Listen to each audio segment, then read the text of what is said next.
ये जो मार्केट है ना वो गेम ऑफ सर्वाइवल है। अगर आप सर्वाइव होंगे ना, घाई मत करिए। मैं आपको ये गारंटी देता हूँ कि हर एक के लाइफ में 10 साल आएंगे कमाने के। आपका कभी किसी का 10 साल पहले आ जाएगा, कभी किसी का बाद में आएगा, लेकिन आएगा ज़रूर। लेकिन वो 10 साल आने तक अपने को इंतज़ार करना है, वो टिके रहना है। अच्छा, कोई वो एज होता है कि इस एज में आएगा?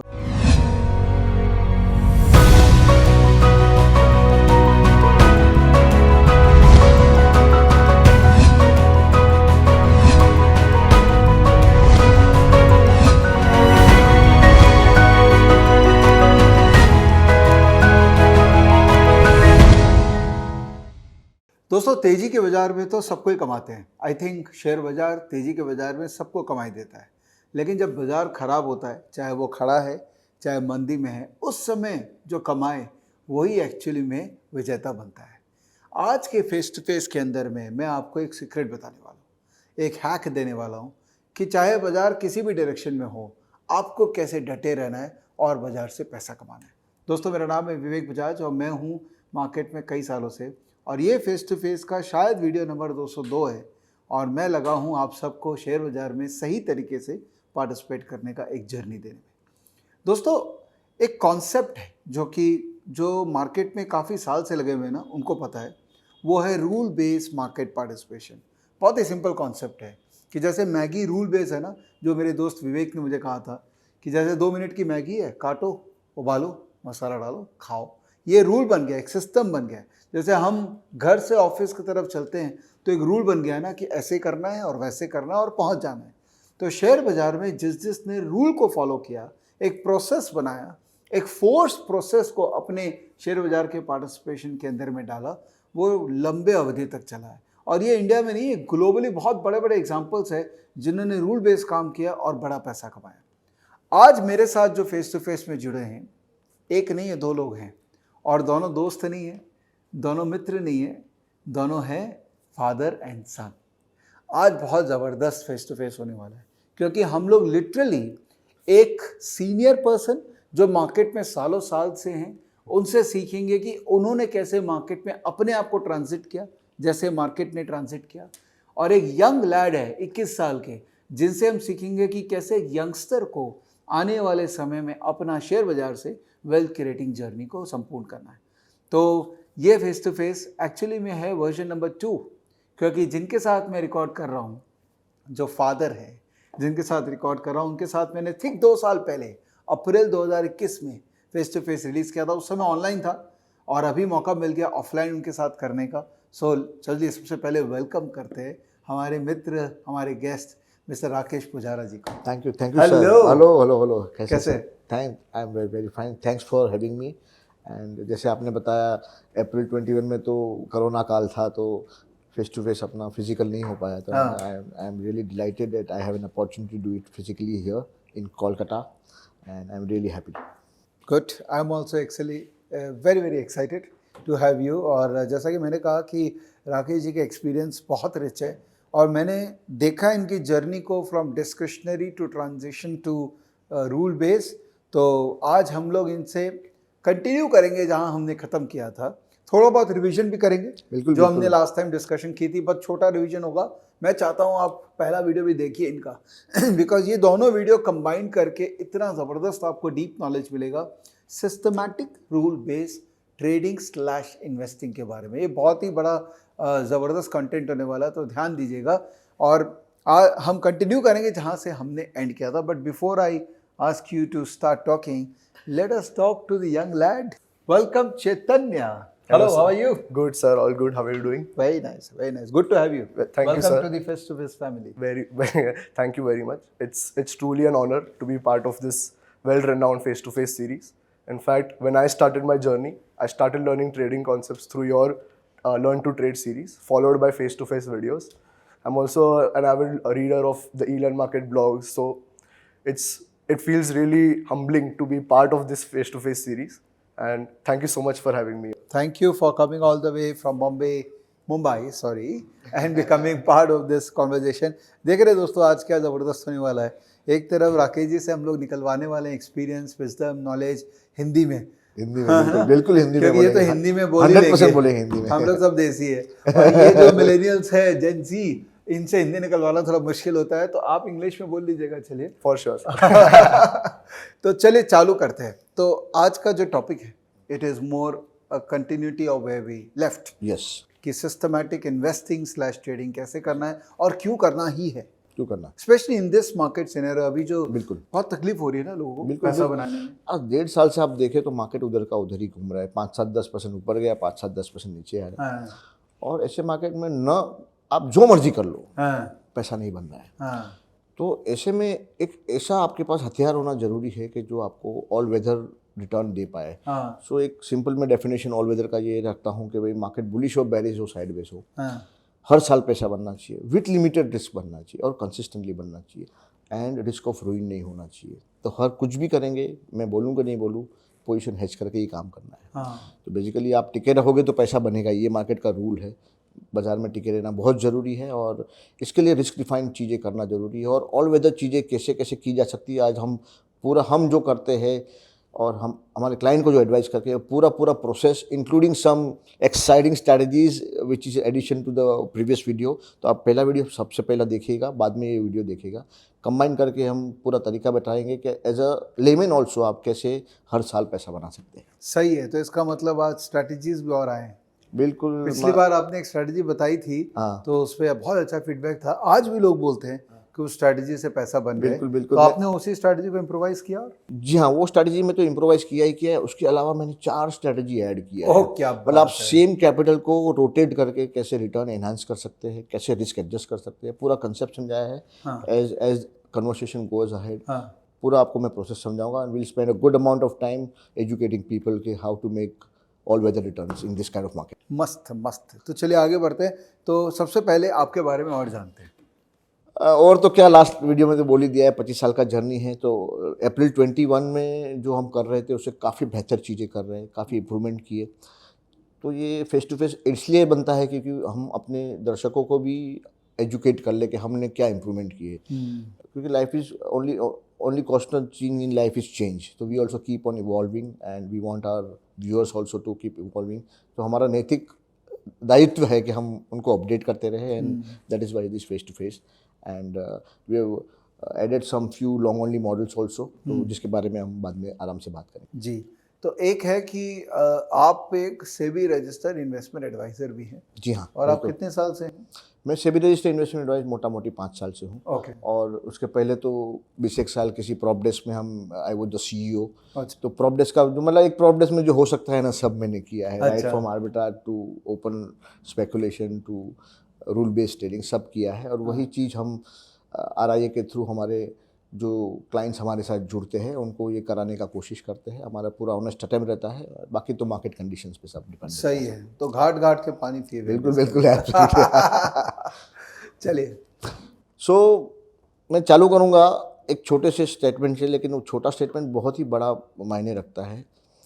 ये भाई साहब है बॉब मर्सर, जो रेनासेंस टेक्नोलॉजी के कोर टीम के पार्ट है। उन्होंने एक चीज़ बोला है कि हम खाली 50.75% ऑफ द टाइम हम राइट होते हैं, लेकिन जब हम राइट होते हैं ना तब 100% राइट होते हैं। अगर इतना चीज़ भी मेरे को मिल गया ना तो we can make billions that way. So market में एक छोटा सा एज होना ज़रूरी है, और वो एज को कंटिन्यूसली एक्सप्लॉइट करना ज़रूरी है। और इससे ये रेनासेंस टेक्नोलॉजी, जो दोस्त of you don't know, have exemplary record कि भाई लास्ट 32, 33, 34 सालों से एक भी साल नेगेटिव नहीं है, और 66% पर एनएम का इनका ट्रैक रिकॉर्ड है। तो ये बंदा बोल रहा है कि मार्केट थोड़ा ही एज चाहिए। तो लोग 70, 80, 90% एक्यूरेसी का ट्राई करते हैं, वो ज़रूरी नहीं है। थोड़ा एज लो, उसको risk management, money management rule से फॉलो करिए और अच्छा सा पैसा बन सकता है। मुझे एक बहुत बात अच्छी लगी इसमें राकेश भाई, कि इतना प्रिसाइजन ऑफ कैलकुलेशन देखिए। 50.75%। मतलब ये लोग अपना डेटा को कितना सीरियसली देखते हैं। बिल्कुल, और इतना चर्निंग करते हैं, और स्लिपेजेस हो या मार्केट कंडीशन हो, सब निकाल के ये एज निकालते हैं। और एज को इनका ट्रेड ड्यूरेशन 1.5 डे है, और बिलियंस ऑफ डॉलर्स मैनेज करते हैं। बाप रे। और कंसिस्टेंसी इन्वेस्टिंग के काफ़ी अपन ने फेबल्स सुने हैं, वॉरेन बफेट टाइप्स, लेकिन Jim Symonds by itself is a new fable in the trading. Trader को काफ़ी बोला जाता है कि वो वेल्थ नहीं बना पाते हैं, लेकिन Jim Simons is a live example. He started at the age of 50 and he is like I think more than $23 billion himself. So the kind of money he must have made for other people must be more than 100-150 billion dollars, generating using trading concept, using this non-correlation concept and all that we are going to talk again. तो आज हमको एक glimpse मिलने वाला है कि जो US base या दुनिया के सबसे बड़े हेज फंड को रन करते हैं वो मोटा मोटी क्या करते हैं, एग्जैक्टली वो क्या करते हैं देखिए किसी वो तो बताते नहीं है, काफी सिक्योरिटी है। हाँ, लेकिन मोटा मोटी एक आइडिया लग जाएगा कि ये लोग बड़े लोग जो है वो किस तरह ट्रेड करते हैं। अच्छा, बाय द वे ये 50.75 बोल रहे हैं अपने लिए, आपका नंबर क्या है जरा आप बताइएगा, अगर पता है तो कमेंट में लिखिएगा। नहीं तो बिल्कुल हम लोग भी यही कोशिश करते हैं कि अभी 50 के ऊपर चले जाए। अभी कुछ स्ट्रैटेजी का स्ट्राइक रेशियो बहुत हाई होता है लेकिन उसमें रिस्क टू रिवॉर्ड कम होता है, तो ये ट्रेड ऑफ है। जहाँ स्ट्राइक रेशियो कम है ना वहाँ रिस्क टू रिवॉर्ड बहुत ज़्यादा है जी, और जहाँ स्ट्राइक रेशियो बहुत हाई है वहाँ रिस्क टू रिवॉर्ड कम होता है। तो आफ्टर ऑल ये दोनों का कॉम्बिनेशन से ही एज डिराइव होता है। तो हम एग्नोस्टिक हैं, हमको कोई ईगो नहीं है कि हम 80% राइट है, हमको कोई ईगो नहीं है कि हम 35% ही है फिर भी हम पैसा बना सकते हैं। कि वो बताएंगे कैसे, क्योंकि रिस्क टू रिवॉर्ड फेवरेबल होता है वहाँ। When we ride the winners तो काफ़ी रिस्क टू रिवॉर्ड फेवरेबल होता है। अल्टीमेटली उनका मल्टीप्लिकेशन होकर एज बनता है। So we do multiple thing and we embrace system with 90% accuracy also and we embrace system with 35% accuracy also. तो ये तो भी आपने डेटा कैलकुलेट किया है तो आपको पता है, बट हमारे जो लर्नर्स है ना, ये प्रश्न उनके लिए था कि आपको पता है क्या। 99% लोगों को यही नहीं पता है कि उनकी एक्यूरेसी क्या है। और अगर आप डेटा क्रंचिंग ही नहीं कर रहे हैं, नंबर ही नहीं पता है, तो आप आगे कैसे काम करेंगे। तो ये पहला काम है आपको करना है, अपना ट्रेड जर्नल निकालिए, एक्यूरेसी परसेंटेज देखिए और उससे फिर आप नेक्स्ट लेवल का पाथ अपना डिसाइड कीजिए। चलिए, सो आज का जो भी हम बात करेंगे, जो लास्ट 4-5 साल से मैं काम कर रहा हूँ, वो inspired by this two gentleman called Jim Simons and Ray Dalio के रे डालियो जो है ब्रिज वाटर एसोसिएट्स। तो उन्होंने पूरा फ्रेमवर्क, ये लोग डिटेल में कभी बताते नहीं है कि ये लोग क्या करते हैं, तो हमने एकलव्य की तरह दूर दूर से देख के we have try to decode कि भाई ये लोग एक्चुअली क्या करते हैं और क्या फ्रेमवर्क में काम करते हैं। और आज का पूरा जो भी बात करेंगे inspired by this two gentleman. Okay, so basically हमको ये we are a product of bull market. Last time भी बात हुआ था कि लास्ट जो 15-20 साल 22 साल जो हुए हैं भारत में बुल मार्केट हुआ है और अपने को एक आदत हो गया है कि साल 2 साल 3 साल स्टॉक पकड़ के रखो तो पैसा देके ही जाता है। लेकिन हम थोड़ा पास्ट में जाएंगे और देखेंगे कि लॉन्ग टर्म कितना लॉन्ग टर्म है। In the words of John Maynard Keynes, in the long run everybody is dead. So let's see some data. Dow Jones Industrial Average 1929 to 1954 मोटा मोटी 25 साल तक कुछ नहीं किया, zero return. Can you believe Vivek ji? मतलब अपने को पढ़ा ही जाता है कि साल 2 साल तो मतलब लॉन्ग टर्म होता ही है, मतलब उसमें तो पैसा बन ही जाता है। लेकिन 25 साल, अब जो वन ऑफ लगा के चलो डिप्रेशन था 1929 में, वन ऑफ हो सकता है, लेकिन वो वापस 1966-82 में रिपीट हुआ 16 साल। और अभी जो एरा चल रहा है ना, हाई इंटरेस्ट रेट और हाई इन्फ्लेशन, वो रेप्लिकेट कर रहा है। So there is a possibility कि US might look at a lost decade, कि कहीं भी रिटर्न जनरेट नहीं हुआ। अच्छा, ऐसा नहीं है कि रिटर्न नहीं था और क्योंकि इकोनॉमी ग्रो नहीं कर रहा था। सर आप देखिए, इकोनॉमी भी ग्रो कर रहा था, लाइक 4.4 से 6.8 हुआ वही पीरियड में, लेकिन पूरा 16 साल तक मतलब काफ़ी लोगों का बिलीफ हिल गया होगा। और ये long term investing really long term होता है। इसके लिए हम ऑल वेदर की तरफ गए हैं और वही आगे जाना चाहिए, ऑल वेदर की तरफ। सेम चीज़ आप कोई बोलेगा खाली यूएस स्पेसिफिक था, लेकिन निकाय में हुआ। 1989 का टॉप अभी तक क्रॉस नहीं हुआ। You are talking more than 33-34 years. Recent example China तो लास्ट 2 डिकेड में इतना ग्रो करा है, लेकिन लास्ट 15 साल से इंडेक्स अभी भी 50% डाउन है। तो कितना लॉन्ग टर्म है, नोबडी नोज। सो इसके लिए ये framework of all weather return हम लोग फॉलो कर रहे हैं। और रिटर्न पाने के लिए देखो कितना पेन लेना पड़ रहा है।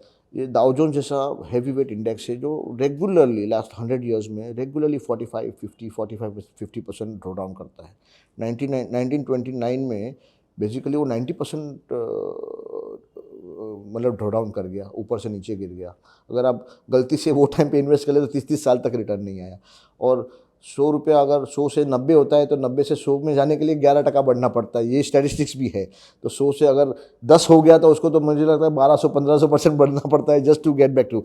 तो it becomes very difficult for a layman कि इन्वेस्ट कभी ये कोई झंझावात में कोई फंस गया तो उसको बाहर निकलना थोड़ा मुश्किल होता है। अच्छा, इस पर थोड़ा समय बिताते हैं। ड्रॉडाउन जो कॉन्सेप्ट आपने बताया, तो इसको थोड़ा एलेबोरेट करिए कि ड्रॉडाउन का मतलब क्या हुआ, कि 1 जनवरी से 31 जनवरी तक का रिजल्ट, या ड्रॉडाउन मतलब कि जो मैंने जो मेरा कैपिटल था हाईएस्ट कैपिटल से मेरा कितना पैसा लग गया। सो देखो ड्रॉ डाउन दो तरीके हो सकते हैं कि आपका कैपिटल ही कम हो गया, जैसे 100 रुपये का चीज़ 90 हो गया, हाँ तो ड्रॉ डाउन हो गया 10%। हाँ दूसरा ड्रॉ डाउन का तरीका है कि 100 का चीज़ आपका समझो 150 हो गया, मतलब आपका कैपिटल अप्रिशिएट हो गया, और वहाँ से नीचे आया 150 वाला समझो 120 हो गया, हाँ तो वहाँ ऊपर से कितना घटा 20%। हाँ।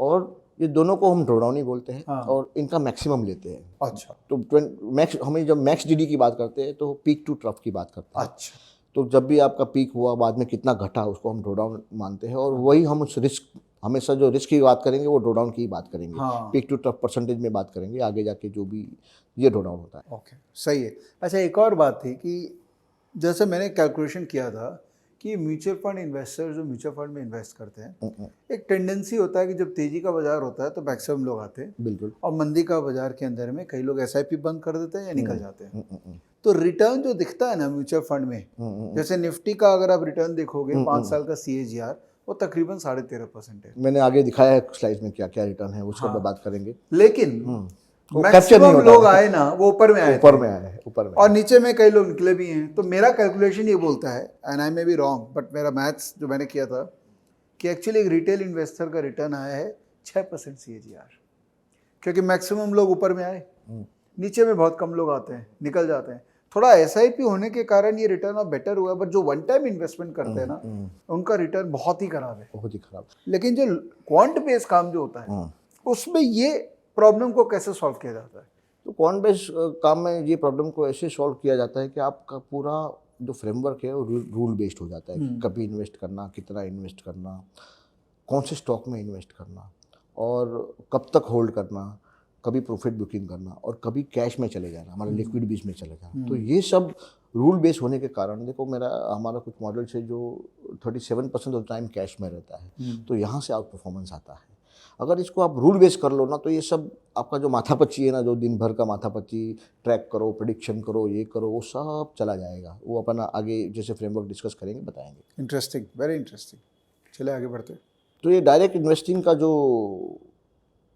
हम लोग ने ये पाया है कि डायरेक्ट इन्वेस्टिंग जो है ना वो बहुत ही रिवॉर्डिंग एक्सपीरियंस होता है कुछ लोगों के लिए, लेकिन वो आउटलायर लोग होते हैं। मतलब जो नॉर्मल एवरेज क्राउड होता है उसके लिए नहीं लगता है। तो अपीलिंग लगता है जब हम राकेश झुनझुनवाला टाइप्स इन्वेस्टर को देखते हैं, तो इंस्पायर होते हैं और होना भी चाहिए। लेकिन can we replicate that record investing directly? More often than not, like we ऐसा होता है कि हम बाजार तेज़ी में होता है तभी ये सब सुनते हैं और तभी अपन लेने जाते हैं, और बाद में बाजार साइडवेज और थोड़ा कंसोलिडेशन में भी गया, फॉरगेट अबाउट नीचे जाने, कंसोलिडेशन में भी हम पैसा खो लेते हैं। हाँ। तो डायरेक्ट इन्वेस्टिंग का एक चैलेंज है डायरेक्ट कि भाई दो धारा है, एक तो उसमें रिटर्न भी ज़्यादा है, लेकिन वो रिटर्न को रियलाइज़ करना उतना ही मुश्किल है। तो ETF है, म्यूचुअल फंड है, डायरेक्ट इक्विटी है, तीनों में मोस्टली डायरेक्ट इक्विटी मैं प्रेफर करता हूँ क्योंकि उसका रिटर्न बहुत अच्छा है। रिस्क को कैसे कंट्रोल करेंगे, इसमें रिस्क भी ज़्यादा आता है, डायरेक्ट इन्वेस्टमेंट फंस भी जाते हैं काफ़ी लोग, तो उसको कैसे कंट्रोल करेंगे वो आगे बात करेंगे अपन। ओके, मतलब डायरेक्ट इक्विटी करना चाहिए ना इन्वेस्ट? बिल्कुल करना चाहिए, लेकिन प्रोसेस ओरिएंटेड करना चाहिए। Process देखो ETF आप समझो, काफ़ी लोग बोलते हैं ETF का परफॉर्मेंस मतलब ज़्यादा बेटर होता है कंपेयर टू एक्टिव फंड, लेकिन मेरा मानना है कि अगर आप ढंग से एक्टिव फंड चलाए तो you can beat indexes and you can beat mutual fund also. तो ये तीनों जो डायरेक्ट मेथड ऑफ इन्वेस्टिंग है ना, I prefer direct equity. Okay. और उसमें रिटर्न हिस्टोरिकली भी ज़्यादा आया है, मैं आपको दिखाता हूँ। तो इंडेक्स से नहीं करके आप डायरेक्ट इक्विटी, बट इक्विटी का स्टॉक सिलेक्शन प्रोसेस वगैरह जो है उसको थोड़ा साइंटिफिकली करना चाहिए, वही हम लोग सीखेंगे भी। बिल्कुल। चलिए ठीक है। जैसे अभी हमने निफ्टी का आपने बात किया, तो निफ्टी का हमने 2013 से रिटर्न देखा तो मोटा मोटी 12% रिटर्न बनता है। तो रिटर्न ठीक है, डिसेंट है, लेकिन ये 12% पाने के लिए आप ड्रॉ डाउन देखिए 2020 में क्या हुआ। मार्च 20 में जब भी मार्केट गिरा तभी ऊपर से 40% निफ्टी गिर गया। तो हम दुख और सुख की बात करते हैं, मतलब 12% सुख पाने के लिए 39% दुख। तो एक रेशियो बोलते हैं जो काल्मर रेशियो होता है। ये रिटर्न को आप जो अपन ने लास्ट स्लाइड में भी बात किया था, लास्ट फेस टू फेस में, तो हम हमेशा काल्मर पे फोकस करेंगे। 12 पाने के लिए 39, मतलब मोटा मोटी 0.31 इसका काल्मर हो गया। एक काम करते हैं, उसको नाम ही दे देते हैं सुख दुख रेशियो। सुख दुख रेशियो, बिल्कुल। अब आप उसको सुख दुख रेशियो से ही फेमस करिए। तो सुख दुख रेशियो हम लोग को समझ में नहीं आएगा, आम आदमी को सुख दुख रेशियो समझ में। तो ये सुख दुख रेशियो ये केस में 0.31। चलिए ठीक है, सुख दुख रेशियो 0.31 होना चाहिए। आगे बढ़ते हैं। तो अगर आप, मैं मानता हूँ आप बहुत समझो स्टॉक पिकर हो सब लोग, मैं हाइपोथेटिकली मान लेता हूँ कि आप आउटलायर हो, बहुत ही होशियार हो और आपको पता है कि कौन सा स्टॉक बढ़ने वाला है और वही स्टॉक आप ले रहे हो। हाँ तो हमने ये हाइपोथेसिस के साथ हम लोग ने बैक टेस्टिंग किया। जो लास्ट 10-11 साल के जो मल्टी बैकर्स है ना, अगर आप उसमें भी इन्वेस्टेड होते ना तो भी आप 27-28% से ज़्यादा रिटर्न जनरेट नहीं कर पाते। और उसमें भी दुख सुख रेशियो जो है ना वो 28 डिवाइडेड बाई 45, तो मोटा मोटी 0.65 के आजू कैलकुलेट किया हुआ है, 0.65 के आजू बाजू ये रेशियो फिर भी बिलो 1 है। मतलब ये जितना रेशियो बढ़ेगा सुख दुख रेशियो उतना बेटर आपका रिजल्ट है। तो सुख दुख रेशियो हम कोशिश करेंगे 1 के ऊपर जाए, फिर 2 के ऊपर जाए, 4 के ऊपर जाए और लास्ट में रिवील करेंगे कि हम ऑप्शन स्ट्रैटेजी के थ्रू कितना ये सुख दुख रेशियो बढ़ा सकते हैं। क्या बात। हाँ बिल्कुल बिल्कुल। तो ये जर्नी अपन 0.31 से याद रखें, सुख दुख रेशियो अपन ने चालू किया है जर्नी 0.31 से। ठीक। और ये जैसे जैसे आगे जर्नी चलेगा देखिए सुख दुख रेशियो कैसे इंप्रूव होता है। चलिए आगे बढ़ते हैं। तो म्यूचुअल फंड में ये सुख दुख रेशियो 18 डिवाइडेड बाई 34। तो ये तीनों का मैंने नेक्स्ट स्लाइड में समरीज दिया है। ये भी इसमें मैंने प्रिज्यूम किया है कि आप बहुत ही अच्छे म्यूचुअल फंड एडवाइजर को कंसल्ट करके आपने जो चलने वाला है ना आपको भगवान टॉप स्कीम में टॉप स्कीम मतलब वही लिया है तो भी 18% रिटर्न है। मतलब ये तो साबित हो गया कि अगर आप टॉप पिकर हो तो टॉप स्टॉक पिकर बनिए। जो 28% रिटर्न तो है, यहाँ 18 है, वहाँ पर निफ्टी में अगर आप टाइम बिताते तो 12% है। इसमें सुख दुख रेशियो 18 डिवाइडेड बाई 34 है। तो मैंने पूरा समराइज किया है नेक्स्ट स्लाइड में। वैसे 18% CAGR स्टैंड अलोन बहुत अच्छा है, बहुत अच्छा। लेकिन द मोमेंट आपने ये नया एंगल डाल दिया ना कि दुख भी तो देखो कि उसको कमाने के लिए हमको कितना दुख लेना पड़ा, तो 34% का दुख देखा हमने। सो मैं कोई भी मुझे पूछता है ना कि आपका टारगेट रिटर्न क्या है, मतलब मुझे टारगेट रिटर्न मत पूछो, मुझे टारगेट सुख दुख रेशियो पूछो या तो काल्मर रेशियो बोलो। तो भाई how much risk you want to take, that way we can design model कि how much return we can generate. So हमेशा ये ध्यान में रखना चाहिए। सही है। ये कितना रिस्क अपन लेते हैं वो तो देखो। सुख दुख रेशियो ETF के केस में 0.31 है और म्यूचुअल फंड के केस में 0.54 है। और वही अगर डायरेक्ट इक्विटी करते हैं सुख दुख रेशियो बेटर है 0.62। तो हम आज कुछ दिखाने वाले हैं जिसका सुख दुख रेशियो इन्वेस्टिंग में विदाउट लिवरेज 1.67 है। क्या उसके बारे में बात करेंगे। ये रूल बेस्ड अप्रोच करने से होता है। शायद अपन ने लास्ट फेस टू फेस में भी बात किया था, हमारा जो मिल्ट मॉडल था रूल बेस्ड, ये कुछ भी हाइपोथेटिकल नहीं है, ये हमने लाइव करा है अभी 2-3 दिन पहले ही 22 मार्च। उसके बारे में बात करेंगे। ये रेशियो सुख दुख रेशियो बढ़ाया जा सकता है रूल बेस्ड अप्रोच से। सही है। तो हमने देखा कि चलो डायरेक्ट इन्वेस्टिंग तो बेटर ही है। तो डायरेक्ट इन्वेस्टिंग अगर करना है तो करना चाहिए, बिल्कुल करना चाहिए। लेकिन अगर आप डायरेक्ट इन्वेस्टिंग में आप चैलेंजेस देखो कि आपको क्या क्या ट्रैक करना है, कि पावल क्या बोलने वाला है, जेनेट येलेन क्या बात करने वाली है, इंटरेस्ट रेट बढ़ेगा कि नहीं बढ़ेगा, कितना बढ़ेगा, क्या कमेंट्री रहेगी, क्या मिनट्स लाने वाले हैं, यूके बढ़ाने वाला है कि नहीं बढ़ाने वाला है, यूरो का स्टिमुलस होने वाला है, इतना जमेला। मतलब क्रूड ऊपर जाने वाला है, गोल्ड नीचे जाने वाला है, पता ही नहीं है इंडस्ट्री कौन सी ऊपर जाएगी नीचे। अभी ग्रीन हाइड्रो ऊपर जाएगा नहीं जाएगा पता नहीं है। सेक्टरल ट्रेंड क्या है, बिजनेस फंडामेंटल क्या है, मतलब ये बहुत ही टॉल टास्क है। तो जब ये रिटर्न ये अचीव नहीं कर पाता है तो वेरी अंडरस्टैंडेबली ये रिटर्न अचीव नहीं कर पाते, क्योंकि इतना चैलेंजेस है ये एनवायरनमेंट में असेस करने के लिए। इसके लिए एक इंस्टीट्यूशनल इंफ्रास्ट्रक्चर चाहिए जिसमें 50-60-100 जन लगे हुए सब ट्रैक करने, फिर भी बावजूद इसके भी वो गलत जाते हैं। करेक्ट। तो एक आम आदमी, एक आम रिटेलर तो कैसे कर पाएगा? ये बहुत ही मुश्किल जर्नी है उनके लिए। इसलिए डायरेक्ट इक्विटी नहीं करता ना, म्यूचुअल फंड के थ्रू करता है। हाँ तो म्यूचुअल फंड में करिए, लेकिन आपने देखा सुख दुख रेशियो क्या है, वो भी अगर आप गुड म्यूचुअल फंड पिकर है तो। अगर उसमें भी आप गलत म्यूचुअल फंड पिक कर देते हो ना तो वो सुख दुख रेशियो बहुत खराब है। बहुत है। वो भी मेरे को लगता है कई लोग ऐसा यूट्यूब में वीडियोस बनाते हैं ना, टॉप 5 म्यूचुअल फंड्स। तो मुझे लगता है कि ये कैसे बनता, कैसे है सब वीडियो? नहीं, ये हाइंडसाइट बायस, गैसवर्क है। तो गैसवर्क हुआ। दूसरा हाइंडसाइट बायस, जो ऑलरेडी परफॉर्म कर गया ना, मैंने बोल दिया यही टॉप 5 है।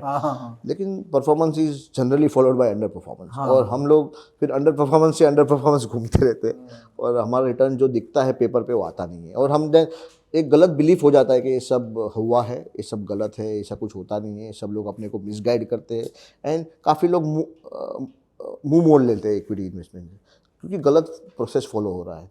उसको हम सीधा करने का कोशिश करेंगे थ्रू दिस कॉन्वर्सेशन। सही है। तो इस पे पॉइंटर्स आपने बड़े इंटरेस्टिंग दिए हुए। एक पॉइंट मैं इस पर टच करता हूँ जो कि सबसे इंपॉर्टेंट पॉइंट है मेरे हिसाब से, वो है मैनेजमेंट क्वालिटी। उसको कैसे, कोई आज तक किसी ने भी कोई तरीका नहीं निकाला उसको इवैल्यूएट करने का मैथमेटिकली। तो इसको अगर किसी मैनेजमेंट को एवेल्यूएट कर, जो मेरा फोटे नहीं है, लेकिन फिर भी आपने पूछा है इसके लिए बोल रहा हूँ। मैं फंडामेंटल साइड जितना स्ट्रांग नहीं हूँ, लेकिन मैं हमेशा एक चीज़ करता हूँ कि कोई बंदा जो बोलता है वो करता है कि नहीं करता है। अच्छा। बहुत ही सिंपल है कि अगर मैंने कुछ बोला कि मैं 6 महीने में ये करने वाला हूँ, तो वो मैं डिलीवर करता हूँ कि नहीं करता हूँ। अगर उससे डिलीवर नहीं हुआ तो is he upright in communicating कि मैं क्यों नहीं कर पाया हाँ। और क्या डेविएशन हुआ और नेक्स्ट उसका टारगेट क्या है। कम्युनिकेशन क्लियर है और वो टारगेट बराबर, जो वॉक द टॉक जो बोलते हैं ना, कि जो बोलते हैं वो करते हैं। तो ये एक बहुत आसान सा तरीका है कि भाई शेयर होल्डर का पैसा इधर से उधर से कुछ स्कीम करके निकाल तो नहीं रहे लोग, या कुछ ऐसा तो नहीं कर रहे जिससे जो माइनॉरिटी शेयर होल्डर को बिलीव करता है वो प्रमोटर ही कोई राइट इश्यू, कोई प्रेफरेंस इश्यू, कोई ऐसा कुछ ला के ले तो नहीं जा रहा है। तो ये एक आम आदमी के लिए मुश्किल होता है, लेकिन मैं वॉक द टॉक बोलता हूँ। मैनेजमेंट ने क्या कमेंट्री किया और वो अचीव किया कि नहीं किया, अगर डेविएशन हुआ तो इसका कोई लॉजिकल एक्सप्लेनेशन है कि नहीं। सही है। इसका मतलब मैनेजमेंट अक्षय कुमार होना चाहिए। बिल्कुल, एब्सोल्युटली। मैं जो बोलता हूँ वो मैं वो करता करता हूँ। हूँ और जो मैं जो नहीं बोलता हूँ वो तो मैं पक्का करता हूँ। तो ये आपको वेरी गुड एनालॉजी। एब्सोल्युटली सही है। आगे बढ़ते हैं। मज़ा आ रहा है आपके साथ तो रिकॉर्ड करके वैसे। आई एम ऑल्सो एंजॉइंग। एंड अगर आपने ग्लोबल ये सब ये भी कर दिया ना, डिकोड भी कर लिया, तो फिर नेक्स्ट चैलेंज आएगा कि 5000 स्टॉक लिस्टेड है बीएससी में और 2000 स्टॉक एनएससी में लिस्टेड है। इतनी इंडस्ट्री, 100+ इंडस्ट्री है, कौन सा सेक्टर, कौन सा इंडस्ट्री, यूनिवर्स क्या रखे 5000। कोई पेनी स्टॉक होता है, कभी कोई जेड ग्रुप होता है, कोई T2T, मतलब काफ़ी कंफ्यूजन है। फिर भी आपने समझे यूनिवर्स नक्की कर लिया तो timing most difficult time, most difficult aspect जो प्रोफेशनल मैनेजर भी नहीं कर पाते। आपको शायद पता होगा 80-85% of the fund managers world wide under perform index. इसके लिए पैसिव इन्वेस्टिंग को लोग प्रमोट करते हैं कि भाई आपको पता ही है कि 80-85% लोग अंडर परफॉर्म करने वाला है, तो आप इतना चार्जेस क्यों देना है, 2.5% फीस दो, ये करो वो करो, फिर भी अंडर परफॉर्मेंस होना है। अगर आपको व्हेन टू बाई सबसे इंपॉर्टेंट, म्यूचुअल फंड में मेरे को एक बड़ा दिक्कत लगता है, when two by is decided by the retailer, जिनका ये एक्यूमेन नहीं है। तो फंड मैनेजर को पैसा है तो उसको डिप्लॉय करना ही करना है एज पर रूल्स। तो मेजर फैक्टर जो होता है ना टाइमिंग, वो is decided by the retailers. ये म्यूचुअल फंड का सबसे मेरे हिसाब से एनोमली है। और अगर आपने राइट टाइम पे इन्वेस्ट भी कर लिया ना, तो कभी कभी अर्ली इन द साइकिल आ गए तो 10-15% प्रॉफिट हो गया, आप निकल गए और पता चला वो पूरा बुल साइकिल था, 3-4 साल चलता रहा और पूरा आप मिस कर गए। तो कितना राइड करना है और कभी निकल जाना है। अगर आप गलत हो गए तो स्टॉप लॉस भी तो करना है। तो ये सब क्वेश्चंस अगर आप आंसर करने जाओगे ना तो एक इम्पॉसिबल सा टास्क बन जाता है। एक्चुअली में घूम फिर के अगर ईमेल्स देखें, वीडियो के नीचे कमेंट्स देखें, तो मोटा मोटी ये सारे क्वेश्चंस ही है। और कई बार इन क्वेश्चंस का आंसर देना डिफिकल्ट, बिकॉज बहुत ही पर्सनलाइज क्वेश्चंस हैं। बिल्कुल, हर आदमी का अपना अपना आंसर, अलग अलग इंटरप्रिटेशन है, उसके बाद भी कोई सक्सेस का गारंटी नहीं है। तो ये क्वेश्चन हमको भी आए, हमको भी डिफ़िकल्टी आ रही थी। तो हमने सोचा कि why not make it rule based और मॉडल बेस्ड बनाए, जहाँ मेरा कुछ डिस्कशन ही नहीं है एंड वेरीफाइबल हो, ऑडिटेबल हो, कि हमने ये पास्ट में किया होता, बैक टेस्टेबल हो तो क्या करते, कौन सा यूनिवर्स फॉलो करते, कौन सा स्टॉक बाय में आता, कभी होल्ड करता, कभी स्टॉप लॉस कर जाता। तो ये बहुत ही ऑब्जेक्टिव वे है। तो ऑब्जेक्टिव वे हमने डिकोड करने का कोशिश किया और लास्ट 4-5 साल से यही एरिया में हमारा रिसर्च चालू है and we have come out with some solution, will discuss as we go ahead। सही है।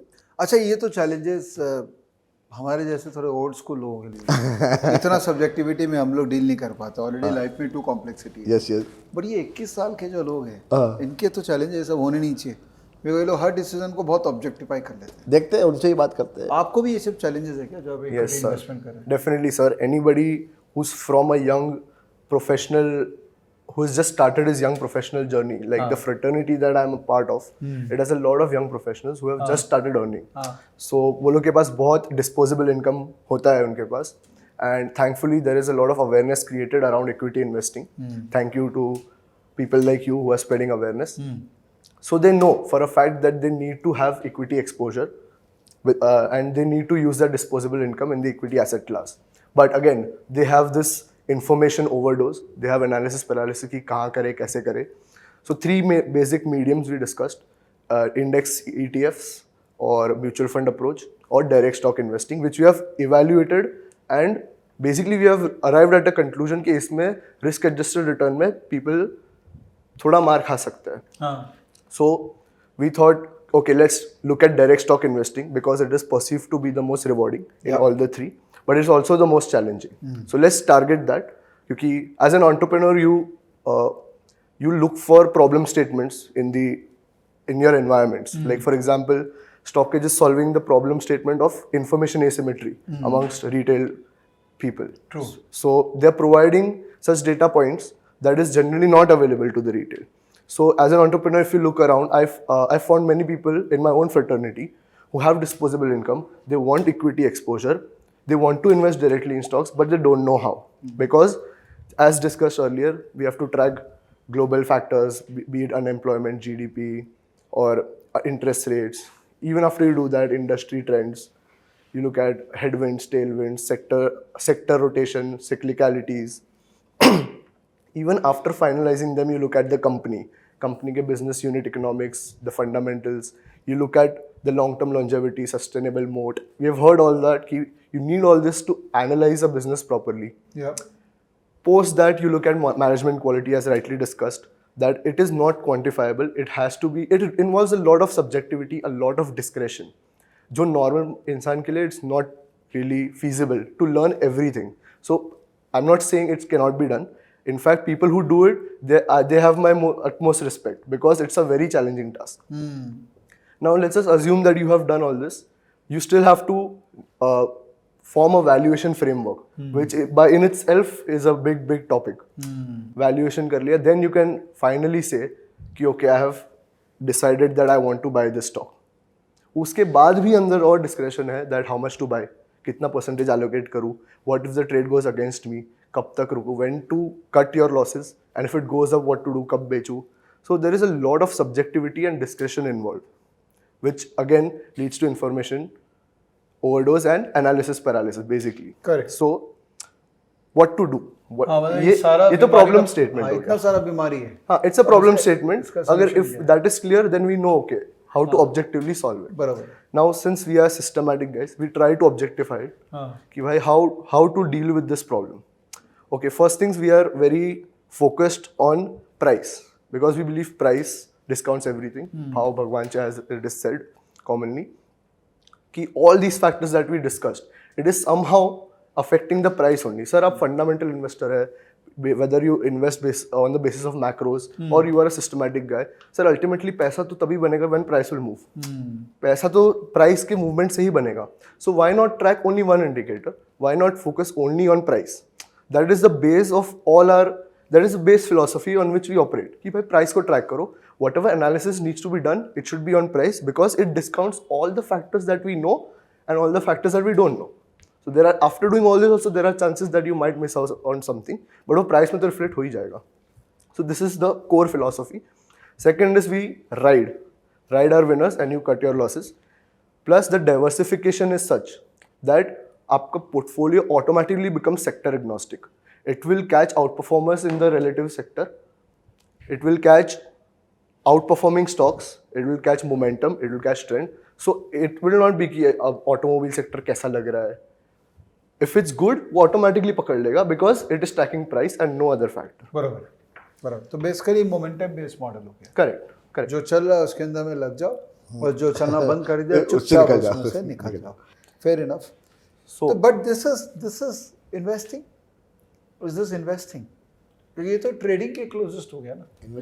इन्वेस्टिंग के अंदर भी तो हम लोग कहीं ना कहीं बिजनेस वैल्यू वगैरह भी देखते हैं ना कि Well, worth investing in those kind of business themes. Well, okay, you could call it fundamental investing. Okay. Where we look at business value and all those factors. yeah. You can call this systematic investing or Okay. quantitative investing. चलो, where we look at quantitative parameters. तो ये नया style of investing है दोस्तों, जो कि दुनिया भर में बहुत बड़ा नाम हो रहा है इसका.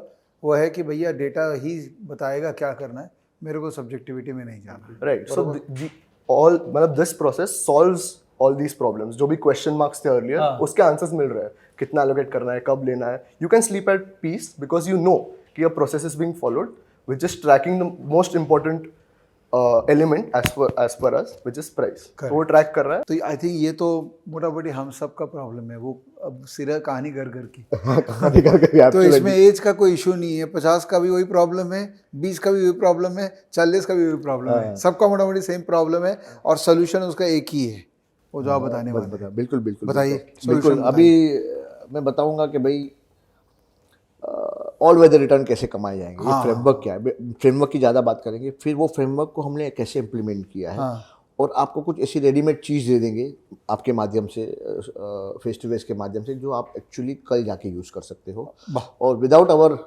Physical help you can make some money. ये तो लास्ट टाइम भी आप दिए थे बिल्कुल। वैसे। सो एक्शनेबल कुछ चीज़ दे तभी तो ऑडियंस को भी तो कोई फ़ायदा हो। ऐसा सब हम चीज़ जो यूज़ करते हैं हम चाहते हैं कि लोग भी यूज़ करें। हाँ, फिर भी उनसे अगर नहीं हो पाता है तो हम प्रोफेशनली हेल्प करते हैं। करेक्ट। लेकिन हम चाहते हैं कि आप खुद ही करो, और कोई फीस देने का भी ज़रूरत नहीं, कोई प्रोफेशनल के पास जाने का ज़रूरत नहीं। एक्शनेबल चीज़ें हैं जो काफ़ी सालों से चल रही है, वही बताएंगे।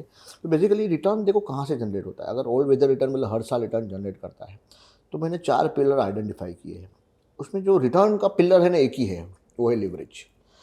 तो आप कितना लिवरेज पाते हो सिस्टम से, वो डिसाइड करता है कि आप कितना रिटर्न जनरेट कर पाते हो। अच्छा, लेकिन लिवरेज आपको भी पता है विवेक जी, डबल एजेड स्वॉर्ड है। अगर आपने कम किया तो रिटर्न नहीं आएगा, बहुत ज़्यादा कर लिया तो आप बैंकरप्ट हो जाओगे। तो एक optimum level of leverage, but leverage के साथ रिस्क भी आता है। बराबर। तो वो कंट्रोल करने के लिए हम ये 3 पिलर यूज़ करेंगे, डाइवर्सिफिकेशन, नॉन कोरिलेशन और हेजिंग। तो नॉन कोरिलेशन शायद मैं पहले भी समझा चुका हूँ, लेकिन टू बी अगर बहुत आसान भाषा में अगर समझाना चाहूँ, कोई 2 इनकम स्ट्रीम है, ये कमा रहा है, ये कमा रहा है, ये कमा रहा है, ये तोड़ रहा है, ये कुछ नहीं कर रहा है, कभी दोनों कमा रहे हैं, कभी दोनों तोड़ रहे हैं। तो ऐसा जो इनकम स्ट्रीम होता है, जैसे बिजनेसेस में होता है, अगर आप कंबाइन करो और उसका कोरिलेशन एक फंक्शन होता है, सिंपल एक्सेल में नॉन कोरिलेशन करके फंक्शन होता है। कोरिलेशन रन करो, अगर 0 आता है तो बेस्ट है, वो स्ट्रेटेजी कंबाइन करो तो आपका रिस्क रिड्यूस हो जाता है।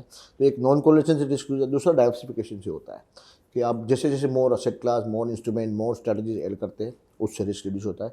और last but not the least hedging, जो हमेशा करना है टू अवॉइड रिस्क ऑफ रूइंग। उससे रिटर्न आपका काफ़ी कम हो जाएगा, लेकिन उससे एक्सचेंज के रूल के हिसाब से आपको ज़्यादा मार्जिन भी मिलेगा। दूसरा, आपको एक अच्छा सा नींद आएगा कि कल 20% ऊपर खुल गया, 20% नीचे खुल गया, मैं बर्बाद तो नहीं हो जाऊँगा। तो ये हेजिंग हमेशा करना चाहिए टू अवॉइड रिस्क ऑफ रूइंग। ये जो मार्केट है ना, वो गेम ऑफ सर्वाइवल है। अगर आप सर्वाइव होंगे ना, घाई मत करिए। मैं आपको ये गारंटी देता हूँ कि हर एक के लाइफ में 10 साल आएंगे कमाने के। आपका कभी किसी का 10 साल पहले आ जाएगा, कभी किसी का बाद में आएगा, लेकिन आएगा ज़रूर। लेकिन वो 10 साल आने तक अपने को इंतज़ार करना है और टिके रहना है। अच्छा, कोई वो एज होता है कि इस एज में आएगा वो 10 साल मोस्ट लाइकली? नहीं, जैसे मैं बताऊँ, Jim Simon started at the age of 50। He was a mathematician and he has generated $23 billion of personal wealth. He is 84 years old, so in last 34 years.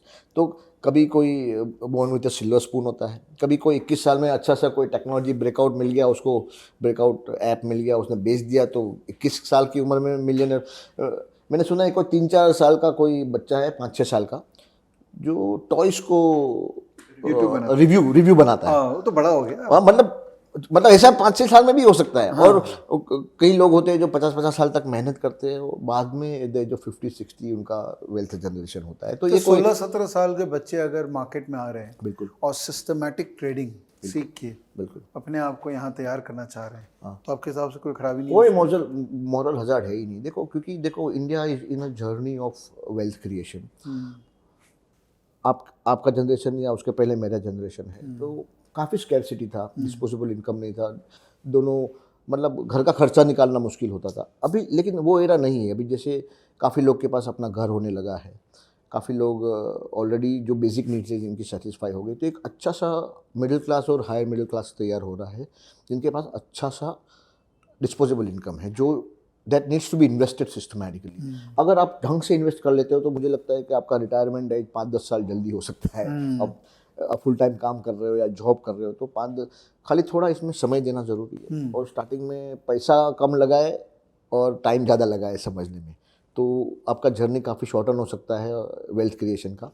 ये मेरा मानना है। चल नाउ अब चलिए अपने आ जाते हैं स्ट्रैटेजीज में बिल्कुल, कि पैसा कैसे बने। पैसा कैसे बने। तो लास्ट टाइम हमने जब एंड किया था तो आपने एक स्ट्रैटेजी बताई थी, बिल्कुल। वहीं से ही चालू करते हैं। और 3-4 और आप आज बताने वाले नई स्ट्रैटेजीज। तो लास्ट टाइम हमने जब एक लोगों का जो पॉपुलर बिलीफ था कि स्टेडल बेच के ही पैसा आता है। स्टेडल बहुत पॉपुलर है अभी, मतलब स्टेडल क्या है बताने का जरूर नहीं है। एट द मनी ऑप्शंस जो होते हैं उसको स्टेडल बोलते हैं और काफ़ी पॉपुलर हो गया है। लास्ट 2 साल पहले अपना हुआ था, अभी तो तभी वो टर्म समझाने का जरूरत था। मुझे लगता है वो टर्म समझाने का भी जरूरत नहीं।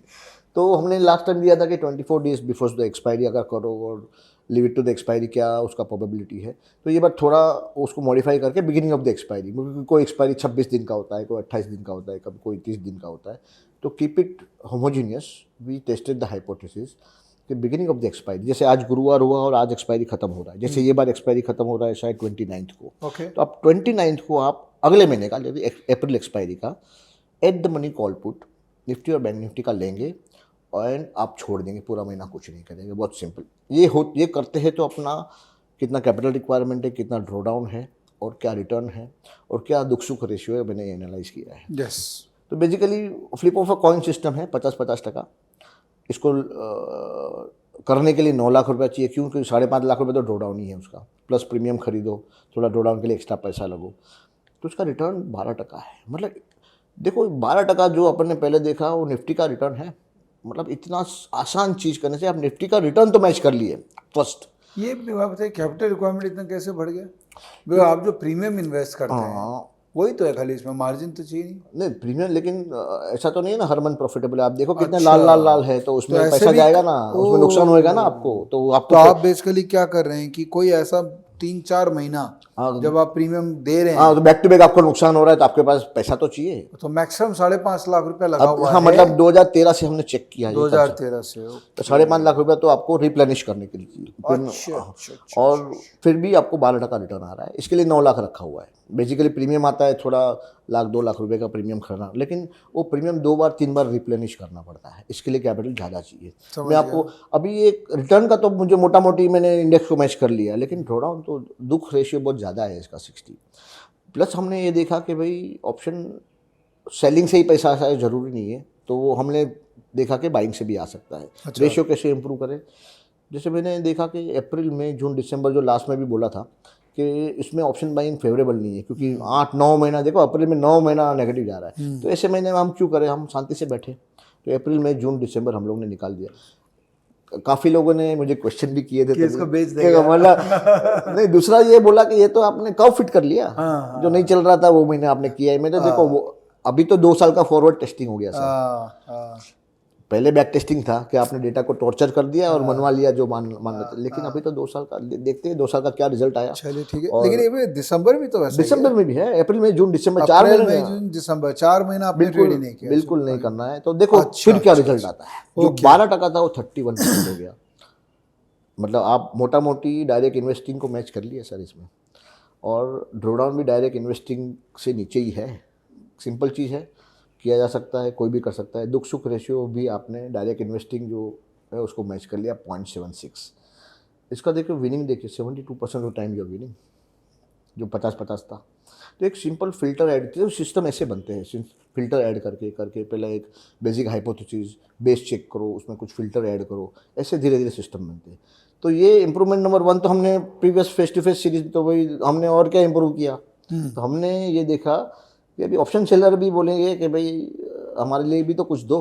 तो ये अप्रैल मई जून अगर हम लेते नहीं है तो समझो बेचते हैं, तो क्या रिजल्ट आता है वो हमने चेक किया। एक तो बेचने के कारण ये हुआ कि मेरा रिटर्न इंप्रूव हो गया। दूसरा मेरा कैपिटल रिक्वायरमेंट कम हो गया, क्योंकि मेरा ड्रॉडाउन कम हो गया। वहाँ 5.5 लाख रुपया ड्रॉडाउन था, ये 2.5 लाख रुपया हो गया। अभी भी वो जो दुख का रेशियो है इतना सेटिस्फैक्टरी नहीं है, 1 के ऊपर आ गया। देखो ये तो आप डायरेक्ट इन्वेस्टिंग से ऊपर आ गए, और जो भी मैंने बेचा है ना वो 5 से 7% दूर हमने कवर करके रखा है, हेजिंग करके रखा है। मतलब अनलिमिटेड रिस्क नहीं है इसमें। तो बैक टेस्टिंग में मोटा मोटी 7% दूर हमने विंग्स लिए हुए हैं, उसको विंग्स बोलते हैं हेजिंग को। रेशियो देखो विनिंग रेशियो कम हुआ लेकिन रिटर्न इंप्रूव हुआ। ड्रॉडाउन 60 वाला मोटा मोटी 51 हो गया। ठीक है, ये इंप्रूवमेंट। अभी ये पैसा मोटा जब प्रीमियम लेते हो तो ड्रॉडाउन तो डे 1 पे तो होता नहीं है, तो ये पैसे को हम कैसे रिसाइकल कर सकते हैं फॉर बेटर। तो हमने इसमें वीकली ऑप्शंस ऐड किए। आपको सबको पता होगा कि जैसे मंथली ऑप्शंस होते हैं वैसे वीकली भी ऑप्शन होता है। The most popular instrument in the world is bank Nifty weekly expiry. तो यही पैसा हम वहाँ घुमा दें तो क्या पे ऑफ आता है। देखो हमने देखा कि हम 8 महीना मोटा मोटी तो हम लॉन्ग ऑप्शंस है और वीकली में बेचते हैं, तो ऑटोमेटिक कैलेंडर बन गया वो। मतलब एक लॉन्ग है एक शॉर्ट है। खाली दिक्कत आएगा 4 महीने जब भी आप मंथली भी सेल कर रहे हो वीकली भी सेल कर रहे हो। तो वीकली में हम क्या करेंगे, मंडे सुबह सुबह, देखो वर्ल्ड फेमस टाइमिंग कौन सा है अभी, 920 920 है तो वर्ल्ड फेमस है। तो जस्ट ये आप 19 को कर लो, 21 को कर लो, प्रोबेबिलिटी की ज़्यादा फर्क नहीं है। 25 को कर लो, 9.5 को कर लो, क्योंकि हम लोग ये पोजीशन होल्ड करने वाले हैं 3 दिन। मंडे सुबह सुबह मार्केट खुलने के बाद 9:15 को क्यों नहीं करते? कभी कभी लिक्विडिटी इतना नहीं होता है, कोई गलत सलत भाव से बिक गया तो मार्केट को पहले 5-10 मिनट सेटल होने दो। बाद में जो भी एट द मनी है, एट द मनी मतलब स्पॉट से आप एट द मनी करिए। एट द मनी दो तरीके लोग यूज़ करते हैं, स्पॉट से करते हैं, कोई फ्यूचर से करता है, हम लोग स्पॉट से करते हैं। स्पॉट का जो भाव है उसका जो next rounded off at the money है, निफ्टी बैंक निफ्टी बेचिए आप, सोमवार को बेचिए और बुधवार को उसको स्क्वायर करिए बिफोर द मार्केट। अभी आपको थोड़ा क्यूरियोसिटी होता होगा कि ये क्यों चल रहा है मंडे और वेडनेसडे का कंसेप्ट। तो there is something called theta decay, मतलब जैसे जैसे ऑप्शन है ना एक्सपायरी के नज़दीक जाता है ना, वो मेल्ट होने लगता है, उसका भाव गिरने लगता है। तो हम वो चीज़ का एडवांटेज लेते हैं। लेकिन अगर आप beginning of the expiry Thursday Friday करते हो तो थीटा डिके इतना होता नहीं है, और मूवमेंट अगर ज़्यादा हो गया ना तो आपको नुकसान होने का चांस है। तो हमने एक स्वीट स्पॉट फाइंड किया कि मंडे से वेडनेसडे स्वीट स्पॉट है जहाँ आप बेचो। तो आपको खाली ये स्ट्रैटेजी यूज़ करने पे आप 44% रिटर्न जनरेट कर सकते हैं विद 39% ड्रॉ डाउन। तो इसका भी देखो दुख सुख रखियो एक के ऊपर। ये स्टैंड अलोन, फॉरगेट अबाउट। अब ये स्टैंड अलोन है, ये पुराने वाले इससे रिलेटेड नहीं है, ये स्टैंड अलोन है। लेकिन ये कंबाइन करने से क्या फ़ायदा होता है मैं आपको आगे दिखाऊंगा। ओ वो भी दिखाएंगे? बिल्कुल बिल्कुल दिखाएंगे। अरे यार आप एक ही दिल कितने बार लेंगे? अरे सर ये देखो अगर ये मंथली और वीकली देखो कंबाइन करने से क्या होगा, क्योंकि मेरा कैपिटल तो एक ही है। तो देखो मैं दिखा रहा हूँ कि वही कैपिटल कैसे मल्टीपल टाइम रोटेट करके आप रिटर्न अपना एनहांस कर सकते हैं। तो ये दोनों कंबाइन करने पे आपका ड्रॉडाउन हो गया 166, और आपका कैपिटल रिक्वायरमेंट जो खाली मंथली में 9 था वो कंबाइन करने में देखो आपका कैपिटल रिक्वायरमेंट कम हो गया, आपका रिस्क कम हो गया, आपका रिटर्न। तो ये सेंसिबल चीज़ें करने से देखो आपका दुख सुख रेशियो अभी क्या हो गया, जो 0.3 से चालू करे थे सर अपन 2.65 पे पहुंच गए सर। स्ट्राइक रेशियो अभी भी 60 है, मतलब देखो 80 से स्ट्राइक रेशियो मेरा कम हुआ। तो ये भी साबित हो रहा है कि स्ट्राइक रेशियो बढ़ने से कोई रिटर्न या रिस्क कम नहीं होता है, रिटर्न बढ़ता है। उसको सेंसिबली पोजीशन साइजिंग करने से रिटर्न इंप्रूव होता है और रिस्क रिड्यूस होता है। तो मैंने जो अपना ईगो था ना वो छोड़ दिया कि मैं 80% राइट हूँ, मैं 66% राइट हूँ, दैट्स फाइन। और बॉब मर्सन ने तो बोला था 50.75 is good enough to make billions. सही है।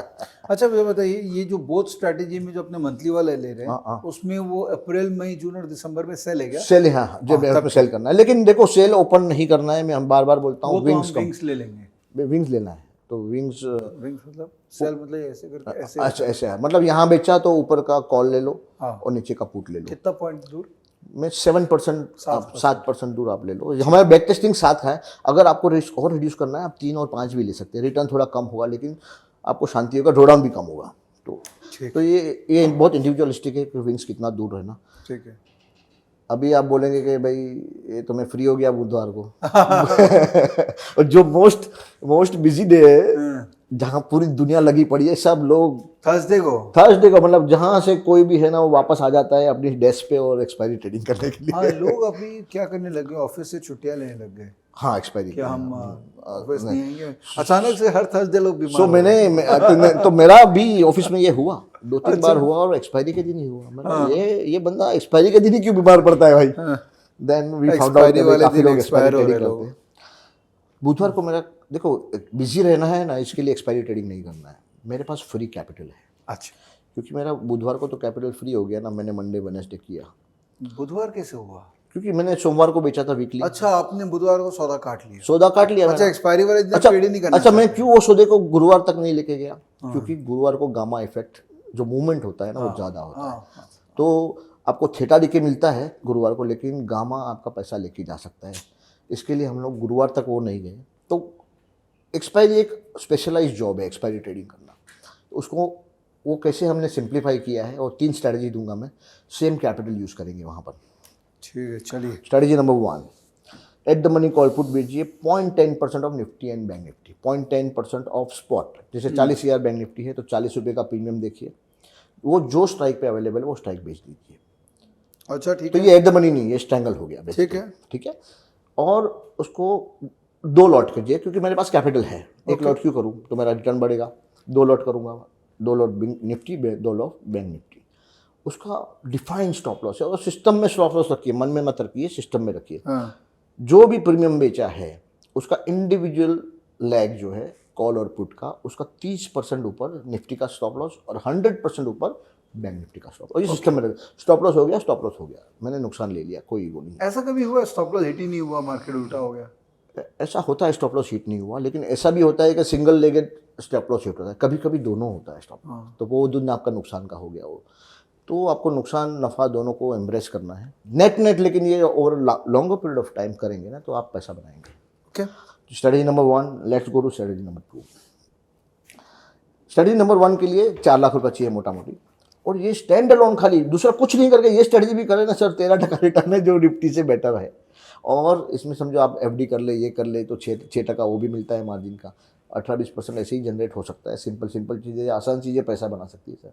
स्ट्रेटजी नंबर 2, क्योंकि हम कभी कभी देखें कि volatile movement early in the morning आ जाता है, फिर दिन भर स्टेबल रहता है, तो अगर हम पूरा पैसा मॉर्निंग में ही लगा दिए तो हो सकता है अपना स्टॉप लॉस हो गया, ऊपर नीचे हो गया, तो हम उसको 3 जोन में डिवाइड किए। मॉर्निंग थोड़ा 1-2 घंटा पास होने के बाद, फिर 1-2 घंटा और पास होने के बाद 1 बजे तक हम ये कैपिटल डिप्लॉय करते हैं। Second leg of capital deploy 11 बजे किया, ये भी 2 लॉट किया, लेकिन ये बार खाली हम लोग ने निफ्टी बेचा, बैंक निफ्टी नहीं बेचा, और 25% इंडिविजुअल स्टॉप लॉस लगा दिया। सेम कंसेप्ट कि आपको 0.10% प्रीमियम बेचना है, आगे का स्टॉप लॉस हो गया तो शायद इसमें आपको देखो ऑप्शन में मार्केट अगर ठहर गया ना 1-2 घंटा वहाँ पर जहाँ मार्केट है, तो आपको थेटा डीके चालू हो जाता है, तो आप प्रॉफिट में हो जाते हो। तो we have to find such zones कि जहाँ एटलीस्ट मार्केट ठहर जाए और अपना ऑप्शन फेवर में आ जाए। इसमें और उसमें डिफरेंस क्या है? इसमें एक टाइमिंग का डिफरेंस है, दूसरा डिफरेंस है मैं वहाँ निफ्टी बैंक निफ्टी दोनों करता हूँ, यहाँ खाली निफ्टी कर रहे हैं। अच्छा, क्योंकि 1 बजे बाद हम लोगों ने काफ़ी रिजल्ट चेक किए, तो bank Nifty is not favourable around that zone due to some reason, I don't know what is the reason, क्योंकि हम ज़्यादा वाई में नहीं जाते हैं, ओके, हम पैटर्न्स को देखते हैं और वो पैटर्न को ट्रेड करते हैं। इसमें आपको मोटा मोटी 2 लाख रुपए ही चाहिए, इसका रिटर्न 27% है ऑफ द मार्जिन। ये जो हम रिटर्न का बात कर रहे हैं ना, ऑफ द मार्जिन बात करते हैं, जो एक्सचेंज मार्जिन लगाता है ना उस पर रिटर्न का बात करते हैं। अब ये मोटा मोटी इसमें आप 2 लॉट करोगे तो 2 लाख रुपये मार्जिन लगेगा, तो उसमें 27%। इसका देखो दुख सुख रेशियो 2.63, एक्यूरेसी रेशियो 72%, और लास्ट जब से निफ्टी आया है तब से प्रॉफिटेबल है। लास्ट ईयर भी 2022 में जब भी किसी ने पैसा नहीं बनाया, इसने 25% बनाया है। स्ट्रेटजी नंबर 3 पे आ जाएंगे। 3 को हम at the money call put बेचेंगे, और ये बार इंडिविजुअल स्टॉप लॉस नहीं रख के कंबाइंड प्रीमियम, आपको जो कंबाइंड प्रीमियम आता है, समझो आपने 100 रुपये में बेचा तो 200 रुपया कंबाइंड प्रीमियम हो गया, उसका 10%, अगर वो स्ट्रेडल 200 का 210 हो गया तो हम स्टॉप लॉस कर देंगे, सिंपल। तो ये यहाँ हम बहुत क्लियर है कि हम अपना लॉस कहाँ लिमिट करेंगे ना, वो बहुत क्लियरली डिफाइंड है। अनलिमिटेड लॉस नहीं करेंगे और निकल जाएंगे। इसमें भी हेज करके चलना है 3 to 5% के आजू बाजू, और स्टॉप लॉस हो जाए तो आपको विंग्स भी काट लेना है अगर आपका स्टॉप लॉस हो गया तो। ये स्ट्रैटेजी में मोटा मोटी 2 लाख रुपए चाहिए, इसका रिटर्न 22, इसका ड्रॉडाउन 22 है, और मतलब इतना अट्रैक्टिव नहीं है जो पहला वो, लेकिन तीनों को कंबाइन करके देखेंगे बेनिफिट क्या होता है। ये तीनों को हम कंबाइन करते हैं, जो आपका 8 लाख कैपिटल था वही आपने यूज़ किया, हाँ, कोई नया पैसा तो लगाया नहीं आपने, वही कैपिटल आपने यूज़ किया। हाँ, ड्रॉडाउन देखिए कितना कम हो गया, मतलब इंडिविजुअल स्ट्रैटेजी का ड्रॉडाउन इतना ज़्यादा होने के बावजूद कंबाइंड ड्रॉडाउन 4% हो गया, और कंबाइंड रिटर्न 18% हो गया, वेरी डिसेंट रिटर्न। अगर ये समझो मार्जिन में आप जीसेक लगा देते हो, समझो जीसेक का भी गवर्नमेंट सिक्योरिटी हो, 100% सेफ है, 7-7.5% रिटर्न है, इसमें ये 18% रिटर्न करो, 24% कोई भी, मतलब हफ्ते में 1 दिन काम करने से आप ये जनरेट कर सकते हो। ये आसान चीज़ें हैं, और क्योंकि हमने ऑब्जेक्टिवली डिफाइन किया है, रूल बेस्ड है, बैक टेस्टेबल है, पास्ट में जाके चेक कर सकते हो। इसका दुख सुख रेशियो देखिए सर क्या है। और जब दुखी नहीं है दुख, लेकिन अगर ये दुख 4% का दुख है ना, समझो वो तो आपको 7% तो जीसेक से आ जाता है, वही तो मैं कह रहा हूँ, दुखी नहीं दुख ही नहीं है, तो कैपिटल 4% का जो लॉस दिखा रहे हैं आप, वो जीसेक से आ गया या एफडी प्लेज करके आ गया। क्योंकि देखो मंथली वीकली में क्या ड्रॉडाउन 20% था, समझो कोई सब लोग वो सहन नहीं कर पाता है, तो ये तो सिंपल 4% ड्रॉडाउन वाला है। तो अच्छा, बात बताइए, इसमें ये तो फ्यूचर्स ऑप्शंस में ट्रेड हो रहा है, हाँ जी, हाँ जी, तो इसमें जो शेयर भी दे सकता है ना हम लोग तो। हाँ बिल्कुल। तो ये रिटर्न कैसे एनहांस करेंगे, पहले अपन ऑप्शन का समझ ले। ठीक है, ये मार्जिन में देखो एक्सचेंज का रूल है कि आप 50% कोलेटरल और 50% कैश दे सकते हो। तो कैश पोर्शन का समझो अपन ने जीसेक ले लिया, 7-7.5% रिटर्न है। देखो एक्सचेंज है ना, मार्जिन में 2 चीज़ लेता है, कैश भी लेता है, कोलेटरल मतलब शेयर हुआ, म्यूचुअल फंड हुआ, बॉन्ड हुआ। तो जीसेक का रिटर्न तो 6-7% है कि गवर्नमेंट बॉन्ड वगैरह है, 7% डेट म्यूचुअल फंड ले लो, लेकिन जो कोलेटरल पोर्शन है ना, अगर उसका रिटर्न एनहांस करे तो आपका रिटर्न और एनहांस हो सकता है। जैसे हमने देखा कि डायरेक्ट इक्विटी जो है उसका रिटर्न ज़्यादा है। अगर उसको सिस्टमैटिक वे में इन्वेस्ट करके वही शेयर्स हम यहाँ प्लेज करें ओके, तो आपका रिटर्न ओवरऑल एनहांस हो सकता है। वो कैसे अपन आगे बात करेंगे। पहले ये जो 5 स्ट्रैटेजी है ना उसको कंबाइन कर लेते हैं कि भाई सेम कैपिटल अपन यूज़ करें और 8 लाख में समझो आपने 4 लाख का सिस्टमैटिक इन्वेस्टमेंट किया और 4 लाख आपने गवर्नमेंट बॉन्ड में डाल दिया विच इज कैश कोलेटरल। तो कैसे रिटर्न बढ़ेगा वो भी आगे बात करेंगे। ये करने के बाद 8 लाख में क्या रिटर्न आता है, तीनों मंथली, वीकली और तीनों expiry, this is the ratio. मतलब जो 20% रिटर्न था वो एक्सपायरी ट्रेडिंग ऐड करने से 20% जो ड्रॉडाउन था वो 19% हो गया और जो 50% प्लस का रिटर्न था वो 69, क्योंकि ये तो ऐड हो गया रिटर्न सीधा सीधा, एक्सपायरी के दिन का कैपिटल है वो ऐड हो गया। अभी मानो आप 20% रिस्क नहीं लेना चाहते हो, ठीक है, लिवरेज कम कर दो, यही चीज़ आप 25 लाख पे करो, 8 लाख पे नहीं करके, तो समझो आपका रिटर्न 1/3 हो गया, आपका ड्रॉडाउन भी 1/3 हो गया और वही 25 लाख समझो आपने जीसेक में डाल दिया तो almost capital protected kind of हो गया। तो ये देखो लिवरेज को प्लस माइनस करके आप अपने कंफर्ट के हिसाब से उसको खेल सकते हैं। और ये क्यों हुआ सर, ये 19 जो अपन ने चालू किया था 60% ड्रॉडाउन से, वो 19 क्यों हुआ? ये हुआ डाइवर्सिफिकेशन, नॉन कोरिलेटेड स्ट्रैटेजीज में मल्टीपल नॉन कोरिलेटेड स्ट्रैटेजीज। और मैंने यहाँ देखो कोरिलेशन भी दिया है, ये तीनों मंथली, वीकली और एक्सपायरी का कोरिलेशन। देखो एक्सपायरी का कोरिलेशन ऑलमोस्ट 0 के आजू बाजू है। तो एक्सपायरी ट्रेडिंग करने से लोग मतलब उसको जुआ मानते हैं, लेकिन मैंने तो साबित कर दिया कि एक्सपायरी ट्रेडिंग करने से भी आपका रिस्क कम हो सकता है। बराबर है। स्ट्रैटेजी आप कुछ भी यूज़ कर सकते हो, मैंने दिया वो करो, या तो आप अपना बैक टेस्ट करो कौन सा यूज़ करें एक्सपायरी के दिन। रिटर्न 69, उसका अपन 1/3 भी कर ले लिवरेज तो भी 24%, 6% आप एफडी से गिन लो, 30% return, almost capital protected type generate हो सकता है। इसीलिए इस वीडियो का नाम है हाउ टू इम्प्रूव योर सुख दुख रेशियो। गजब इम्प्रूवमेंट हुआ। लेकिन ये जो शेयर हम कोलेटरल में देंगे ये वो निफ्टी ETF देंगे, लेकिन आप तो बोले डायरेक्ट शेयर में डालना है। डायरेक्ट शेयर में डालो तो कैसे सिलेक्ट करें? अभी हम यही जो शेयर्स की बात करेंगे उसके पहले देखो मैंने देखा कि 5 जो स्ट्रैटेजीज है ना उसका कॉम्बिनेशन हमने किया और ड्रॉडाउन 20% तक लेके आए। तो ऐसे हमारा 30 लाख का ये CW इन्फिनिटी ऑप्शन मॉडल है जिसमें 24 such ideas are combined. 24 such ideas, हर एक आइडिया को 80,000 से 1 लाख रुपया कैपिटल लगता है, वो साइमल्टेनियस रन होता है। तो उसका ड्रॉडाउन कम होकर 6% आ रहा है सर बैक टेस्टिंग, वाह।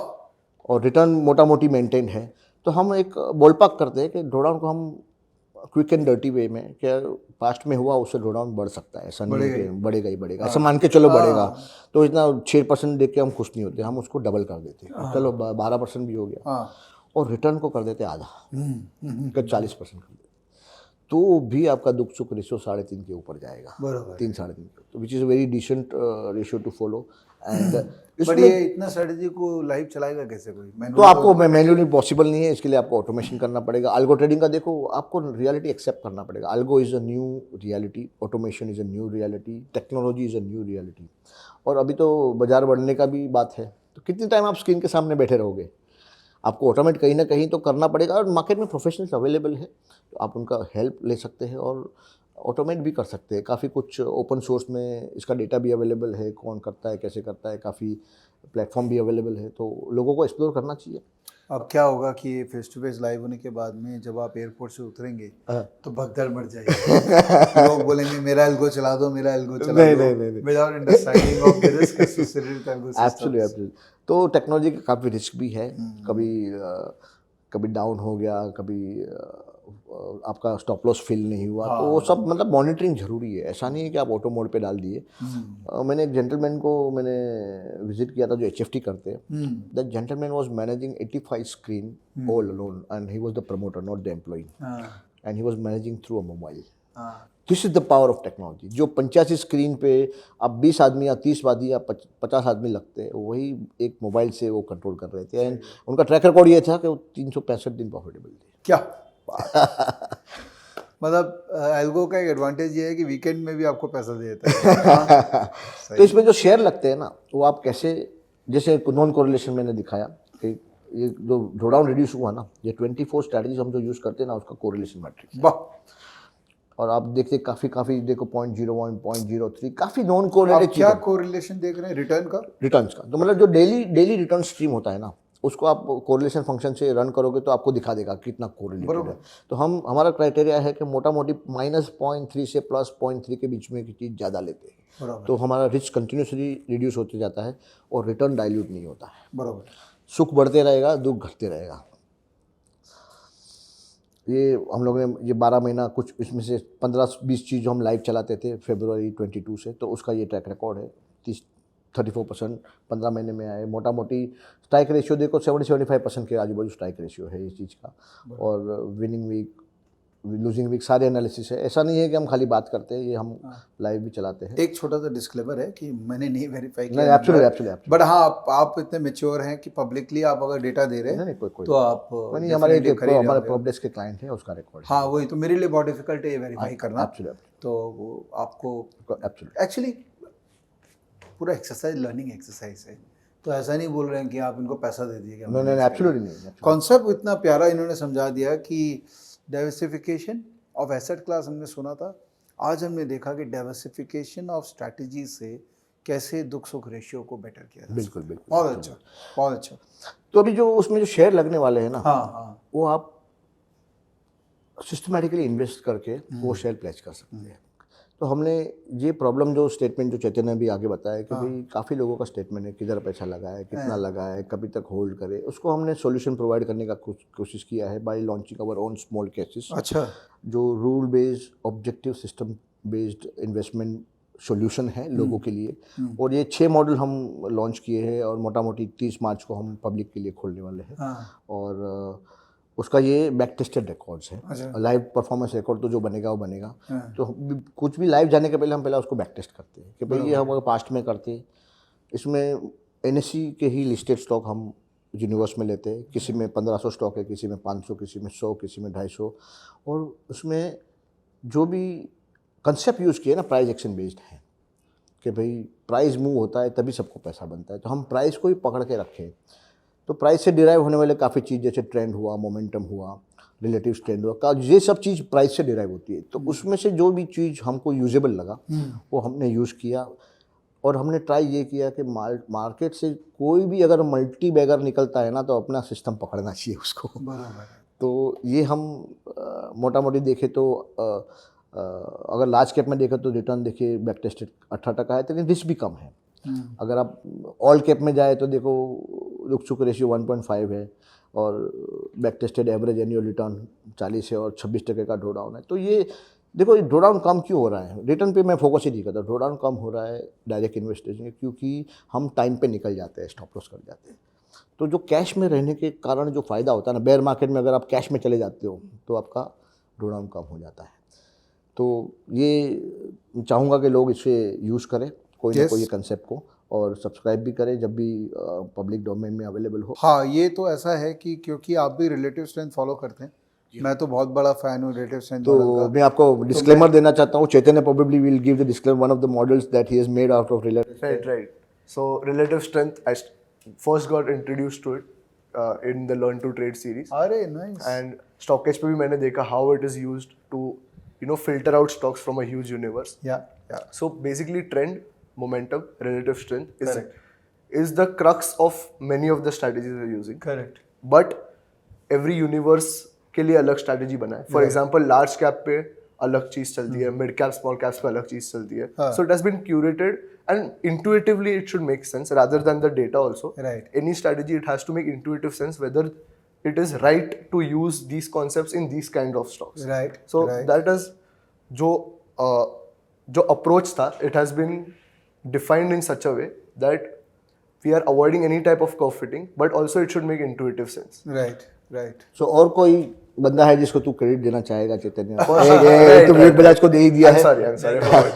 Relative strength का concept I've learned a lot from Mr. Prashant Shah of Define Edge. Of course. He has written an outstanding book on it. So yes, definitely, sorry. Credits goes to him also for simplifying the concept because it's a very powerful concept. Correct. But yes, when you combine all these concepts that are different in nature, when you combine them, you can probably define your rules better and you can cut out the noise. Correct so क्योंकि आप लोग relative strength को use कर रहे हैं तो one of the models, सब model में नहीं, लेकिन हाँ one of the जिसमें आप यूज कर रहे हैं, हाँ जी मैं तो हूँ उसका सब्सक्राइबर। बिल्कुल आप चलो बिकॉज वो रिलेटिव स्ट्रेंथ पे जो भी कोई भी कुछ भी निकाल दे मैं उसका subscriber. CW multi cap momentum gladiator है ना। अच्छा वही है क्या रिलेटिव स्ट्रेंथ? हाँ, तो इसके लिए हमने उसका नाम ग्लैडिएटर रखा है। अच्छा, मतलब वो जीत के आता है, वो हार के नहीं आता है वो। तो मैं इसका सब्सक्राइबर बनूंगा और मैं इनफैक्ट सबको बोलूंगा आप भी सब्सक्राइब करिएगा, बिकॉज डेफिनेटली अगर इनके अस्तबल से कोई घोड़ा निकला है ना तो भागेगा जरूर। तो आप ध्यान दीजिएगा। अच्छा एक मैं डिस्क्लेमर दे देता हूँ क्योंकि मैं खुद भी इन्वेस्ट करूँगा और है ना हम लोग क्या करते हैं, हम लोग कुछ स्पेसिफिक स्मॉल केसेस कुछ लोगों को भी बोलते हैं ओके कि आप डालिए उसके अंदर। बिल्कुल। जैसे हमने 3-4-5 स्मॉल केस आइडेंटिफाई करते हैं जिनको प्रमोट करते हैं। बराबर। यस प्रमोट मैं जनरली नहीं करता हूँ क्योंकि मैं अपने ही प्रोडक्ट को, बट क्योंकि ये अपने ही लोग हैं तो इसलिए मैं इनके भी प्रोडक्ट आपको प्रमोट करना चाहता हूँ। सो नाइस कि आप इनको डेफिनेटली ट्राई कीजिए, थोड़ा कैपिटल से चालू करिए। मैं कभी ये नहीं बोलता हूँ करोड़ों रुपए डाल दो, चालू करो, एक्सपीरियंस करो, एक साथ में जुड़ो और फिर अगर समझ में आए तो फिर इसमें कैपिटल रिक्वायरमेंट बहुत कम होता है, आपको पता ही है। मतलब मिनिमम 50,000 से लेके आप 2.25 लाख का, मतलब टोटल अगर आप 6 के 6 भी सब्सक्राइब करें तो 6 लाख रुपए से ज़्यादा नहीं लगना है। हाँ तो it's not a very big capital I think, but आम आदमी के लिए 6 लाख 7 लाख हाँ मतलब तो एक दो चालू कर लीजिए, एक दो से। जैसे एक मोमेंटम ग्लैडिएटर आपने बोला, Momentum और Gladiator अगर if you put a gun on my head, ये सब हमारा ही बेबी है, हाँ, फिर भी if you put a gun on my head कि भाई आप दूसरा एक चीज़ बताइए जो आपको सब्सक्राइब करना है। हाँ और सो एक there something called Everest 10, CW Everest 10। अच्छा एवरेस्ट क्यों हमने इसका नाम रखा है? हाँ क्योंकि ये ऊंचाई को छूते हैं हाँ और कॉन्सेंट्रेटेड पोर्टफोलियो है इसके लिए 10, क्योंकि इसमें 10 स्टॉक होते हैं मैक्सिमम। बराबर है। तो ऐसे स्टॉक जो ऊंचाई को छू रहे हैं, हम we would like to be with the winners, जिसमें स्ट्रेंथ है, जिसमें मोमेंटम है। ऊंचाई को छूने के लिए जो मेहनत थी ना वो काफ़ी लोग कर चुके हैं और अभी ये आसमान में उड़ने वाले हैं। तो ये भी मेरे बहुत ही ऑल टाइम हाई के आजू बाजू जो चलते हैं स्टॉक्स, और इसका यूनिवर्स भी मोटा मोटी क्यूरेटेड स्टॉक ही अच्छा, मतलब फंडामेंटली स्ट्रॉन्ग स्टॉक्स रहता है। तो चलिए अच्छा, फिर एक और है, तो ये दोनों आप एक्सप्लोर कीजिए, मैं भी एक्सप्लोर करूंगा। और एक डिस्क्लेमर है कि अगर आप कुछ भी इनके उसमें सब्सक्राइब करते हैं तो हमको छोटू सा कुछ पैसा मिलता है जिससे हम ऑर्गेनाइजेशन में भी कंट्रीब्यूट कर पाते हैं। Generally I don't promote as you know third party products, but definitely साथ में जुड़े हैं तो साथ में हम सब ग्रो करें, that is the whole objective. और बिलीव मी, इसका जो भी सब्सक्राइब करेगा ना वो पछताएगा नहीं, ऐसा मुझे लगता है। मतलब ये फंडामेंटल मेरा बिलीफ है, not because it is my product. ये काफ़ी कुछ चीज़ें ऑब्जेक्टिवली फॉलो करवाएगा, एज अ सिस्टम बेस करवाएगा। डेफिनेटली आपको राइट टाइम में कैश में भी लेके जाएगा, लिक्विड भी इसमें लेके जाएगा। Yes yes, that is most important. ठीक है, और यू आर डन। ओह ये क्या है? यही जो आपका जो रिलेटिव है उसका डिटेल स्टैटिस्टिक्स। ग्लैडिएटर ये क्या है जरा बता दीजिए। जो मोमेंटम और रिलेटिव स्ट्रेंथ के बेस पे जो बनाया है उसका ये डिटेल स्टैटिस्टिक्स है जो हमने बैक टेस्ट किया। अप्रोक्सीमेटली 5% एलोकेशन करते हैं हर एक स्टॉक, मतलब आपका पोर्टफोलियो में 20 से ज़्यादा स्टॉक नहीं होंगे। उसका कैगर है मोटा मोटी लास्ट 2011 से चेक किया है 32%, और अगर एवरेज एनुअल रिटर्न जो कार्मल के लिए हमको कैलकुलेट करना पड़ता है वो 40 के आजू बाजू है, और दुख सुख रेशियो ऑफ कोर्स 1.5 के ऊपर ही है। अच्छा इसमें देखिए ये फरवरी में क्यों होता है? ये बजट के कारण है? बिल्कुल बजट है। इनफैक्ट बजट के पहले मैं करता ही नहीं हूँ ट्रेड जानबूझ के, मुझे हाँ, पता तो उसका इम्पैक्ट हाँ ही अलग होता नेचुरली है। देखो, आप देख रहे हो ना बजट में कंसिस्टेंटली नुकसान होता है लोगों को। और दिसंबर देखिए कंसिस्टेंटली प्रॉफिट करता है। हाँ। अप्रैल कंसिस्टेंटली प्रॉफिट करता है। अप्रैल देखो लास्ट कितने सालों में एक्सेप्ट 2019, ये बिकॉज क्वार्टरली रिजल्ट्स आने चालू हो जाते हैं। हाँ में भी ईयर एंड हो जाता है या तो अकाउंटिंग ईयर खत्म हो जाता है।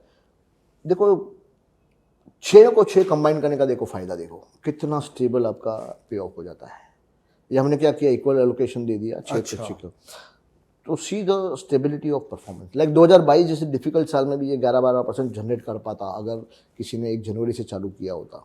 ये ऑफकोर्स डेटा बैक टेस्टेड है, ये खाली डेमोन्स्ट्रेशन के लिए यूज़ होता है, और हम इसको वेरीफाई करने के लिए अच्छी तरह से वेरीफाई किया हुआ है, ऐसा नहीं है। लेकिन एक डेमो देते हैं कि भाई कुछ भी चालू करने के पहले पास्ट में जाके देखना होता है, और वो एक ऑब्जेक्टिव तरीका होता है, और हम ये सब प्रोसेसेस फॉलो करते हैं। इसके लिए एक डेमो के लिए दिखाया है कि भाई अगर 2022 जैसा भी डिफ़िकल्ट साल में भी शायद थोड़े बहुत आप प्लस ही रहते हैं। बरोबर है। जहाँ से भी हमने जो भी कंसेप्ट यूज़ किए हैं या जो समझे हैं उसको क्रेडिट्स दिया है, आर्टिकल हुआ या बुक्स हुआ और ये जो फाइनल स्लाइड है हमारे कॉन्टैक्ट डिटेल्स है। हमारी कंपनी का नाम है compound wealth advisors. WhatsApp number दिया है, मेरा पर्सनल ईमेल दिया है, ट्विटर हैंडल है राकेश पुजारा 1, यूट्यूब चैनल है Rakesh Pujara compounding wealth advisors और CWA स्मॉल केस का साइट भी है और हमारा कंपाउंडिंग वेल्थ का भी वेबसाइट है। सही है, फैंटास्टिक।